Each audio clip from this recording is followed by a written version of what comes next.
one of the things that is fundamental in all life is the polarity of what we call opposites. Namely, for example, that you can't have life without death. You can't have something without its being limited, both in space and in time. The higher you go, the further you can fall. That the more you succeed, the more you need to succeed. The more you have, the more anxiety you have to keep what you have, and so on. There's a certain, isn't there a kind of contradiction? That every yes seems to imply no. And naturally this is at the root of anxiety. When we realize that to be alive, means that we are going to die, that to be implies not to be. To become implies not to become. There's something fundamentally frustrating about that. As if life were saying to us, heads I win, tails you lose, or I've got a game you can't beat. And I say that arouses anxiety in us, because it gives us the feeling that we have to choose between two things, neither of which is quite the choice that we want to make. If we choose life, we get death, and so on. Now, quite a long time ago, in one of these talks, I used an illustration of anxiety which I got from Gregory Bateson, and that was the electric bell.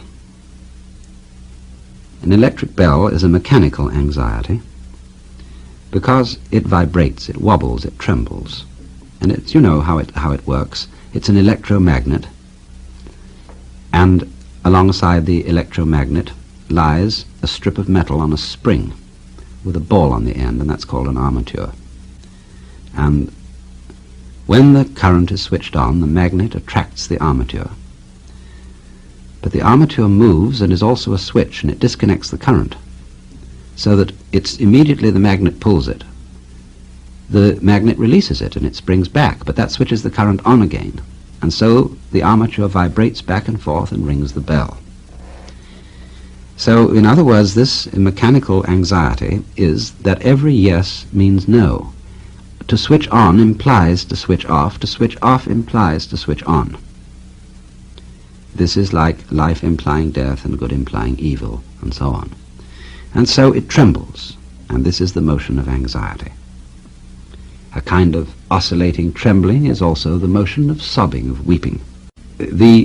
The wobbling, the trembling, remains, shall we say, negative, something like anxiety, something like weeping, just so long as we're trying to beat the game.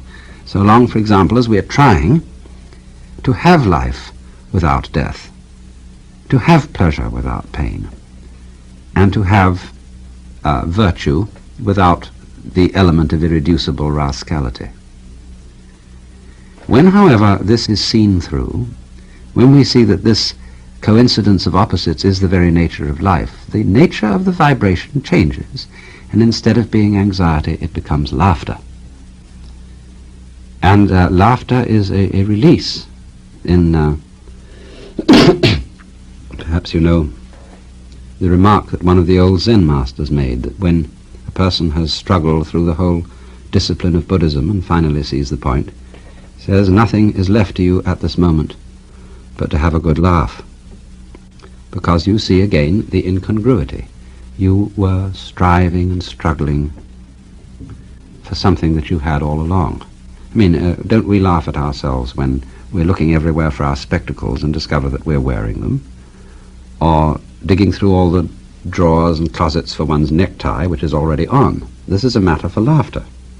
It's the incongruity between the state of affairs as they are and the state of affairs as one imagines them to be. So one might say there is this incongruity, this rocking ambivalence at the very root of the world.